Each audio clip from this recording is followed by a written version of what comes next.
História é essa de que Rodrigo Garro foi oferecido ao Boca Juniors? Vídeo de hoje do canal do Nicola esclarece o tema e fala também Corinthians com várias explicações e novidades divulgadas pelo presidente, mercado, bastidores, finanças e muito mais. Fala aí pessoal, sou Jorge Nicola, bem-vindos a mais um vídeo do canal. Sempre bom ter vocês por aqui, sem perder tempo, só pedir para deixar like, se inscrever no canal e ativar as notificações. Hora de falar sobre o Corinthians, que voltou a vencer, triunfo por 1-0 contra a Ponte Preta em Campinas, gramado péssimo por conta das chuvas, mas o resultado positivo serve para pagar a derrota para o São Paulo no final de semana no Clássico. Quero falar sobre uma entrevista importante que o presidente Augusto Melo concedeu ao site Meu Timão e ele trata sobre diversos assuntos, a começar pela venda do Denner. Já havia contado para vocês que a operação foi fechada em 8 milhões de euros fixos com 4 milhões de euros em bônus. O presidente contou que a cada partida do Denner no time principal do Chelsea, o Corinthians embolsa 100 mil euros até que se chegue a esse valor de 4 milhões de euros. O presidente foi perguntado sobre o atraso nas obras do CT, uma das promessas de campanha.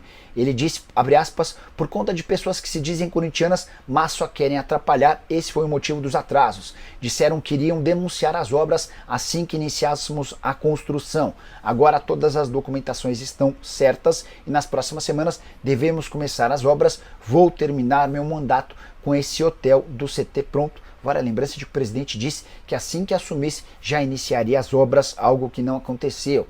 O Augusto Melo também foi perguntado sobre o aumento da arena. Ele disse, abre aspas, já conseguimos 1.200 lugares de aumento. Hoje estamos com mais de 49 mil lugares. Precisaríamos de uma nova documentação para a retirada das cadeiras do setor sul e já demos entrada com a solicitação dos bombeiros. Isso vai gerar mais 2 mil lugares. O presidente ainda pediu paciência ao torcedor em relação ao fiel torcedor.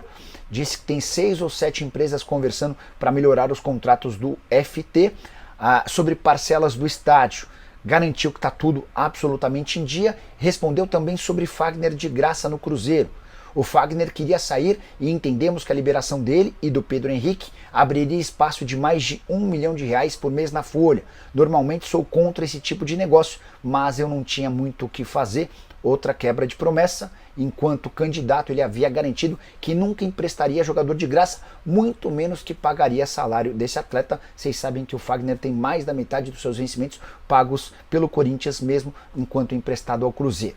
Para completar, o Augusto Melo ainda foi perguntado sobre Pogba, abre aspas para ele, não tem nada, o Corinthians não tem condição de trazer um atleta desse nível nesse momento. Eu nem cheguei a conversar com ele sobre valores, fecha aspas, informação que eu tenho é diferente.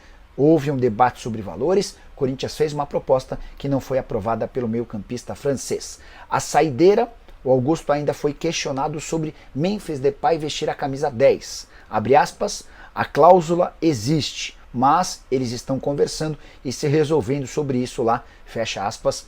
Só para lembrar que o contrato do Memphis Depay com o Corinthians previa que a partir desse ano ele passaria a usar a camisa 10, que pertence a Rodrigo Garro, logo o Garro que jogou muita bola na temporada passada e que passou por momentos de enorme dificuldade nesse ano. Ele se envolveu num acidente trágico com morte de um motociclista lá na Argentina. Tudo isso está sendo debatido internamente. Está perguntando sobre reforços no Corinthians. Bruno, presidente do Corinthians, o Augusto Melo deu uma entrevista ao Meu Timão, assegurando que não vai contratar jogadores e a condição financeira é o grande complicador ou o grande empecilho. Também foi perguntado sobre Paul Pogba e deixou claro que o clube não tem condição para um investimento desse tamanho. Só para completar, o Ailton estava pedindo para falar sobre o Corinthians, né? O presidente Augusto Melo deu uma entrevista longa, falando sobre diversos temas. Ele admitiu que existe uma cláusula no contrato que permite ao Memphis jogar com a 10, mas isso está sendo discutido internamente. Ele assegurou que as dívidas em relação ao financiamento do estádio estão zeradas, admitiu que as dificuldades para pagamento dos salários e imagens dos jogadores têm a ver com uma série de bloqueios que tem acontecido, e contou que a venda do Denner para o Chelsea foi fechada em 8 milhões de euros fixos, mais 4 milhões de euros em bônus. A grande novidade, esses números eu já tinha contado, é de que os bônus se dão por jogos no time principal do Chelsea. Cada jogo do Denner pelo Chelsea rende 100 mil euros, até que chegue a um valor máximo de 4 milhões de euros, tá bom? Repercutiu uma notícia bem esquisita que foi divulgada lá na Argentina. O site El Craque Deportivo afirma que Rodrigo Garro foi oferecido ao Boca Juniors e que agora tem seu nome avaliado pelos dirigentes do Boca.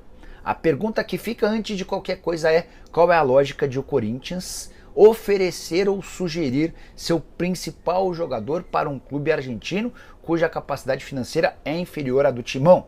Pois bem, vou ler para vocês o que foi publicado lá no El Craque Deportivo. O meia canhoto que está na mira do Gago, técnico do Boca, é o Garro. Eles ofereceram o jogador para o Boca.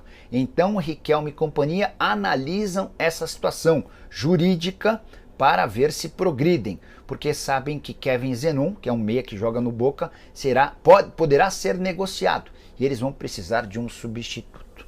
Antes de gravar o vídeo, eu entrei em contato com uma pessoa próxima ao presidente Augusto Melo para verificar a opinião do Corinthians sobre essa história de que o atleta foi oferecido. O Corinthians assegura que não há a menor possibilidade disso ser verdade. Primeiro porque o Rodrigo Garro é tratado como o grande craque de um time que tem, por exemplo, o Memphis Depay.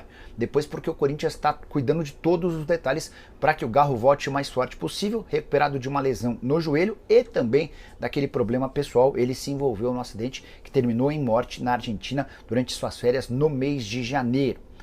Só para completar, o Corinthians também assegura que o Galo está terminando a sua recuperação e deve estar à disposição do técnico Ramon Dias nos próximos jogos. Não há uma data definida, o Corinthians quer evitar esse tipo de definição até para não gerar mais pressão sobre o atleta, mas o Garro estará muito em breve vestindo a camisa do Corinthians. Timão assegura que ele não será vendido, não foi oferecido e que se for para sair certamente não será para um clube argentino, onde ele inclusive continua respondendo por conta daquele processo envolvendo a morte de um motociclista. E você, corintiano, o que pensa sobre essa história? Liberaria o Garro para ser negociado? A partir de qual valor? Já usa o espaço para comentários, só não esquece de deixar like, de se inscrever no canal. Corinthians deve perder titular para o início da Libertadores. Brandon Bidon foi titular em todos os jogos da amarelinha até aqui na competição. A vitória da seleção brasileira do Sub-20 sobre o Equador por 3-2 na última quinta-feira garantiu a classificação para o hexagonal final da competição. No entanto, deve causar desfalques no Corinthians na disputa por vaga na fase de grupos da Copa Libertadores da América. A data de encerramento do torneio está marcada para o dia 16, enquanto o Timão estreia na fase preliminar da Libertadores 3 dias depois. Diante disso, diante do Universidade Central da Venezuela fora de casa, assim o volante que foi titular em todas as partidas da equipe comandada por Ramon Menezes até o momento terá pouco mais de 48 horas para se recuperar fisicamente, além do tempo de deslocamento para se integrar aos restantes do elenco alvinegro. Já a partida de volta, que define a vaga na terceira fase, será no dia 26 de fevereiro na Neoquímica Arena. A tendência é que Brandon Bidon retorne ao time titular. Além do volante, outros 3 jogadores formados nas categorias de base do Corinthians foram convocados para defender a seleção brasileira sub-20, Gabriel Moscado e Pedro e Wesley. Então é isso, rapaziada. Se você ficou no vídeo até agora, não esqueça de deixar seu like e se inscrevendo no canal, ativando o sininho de notificação, porque é super importante a sua participação. Um grande abraço no seu coração, segue para mais, até o próximo vídeo e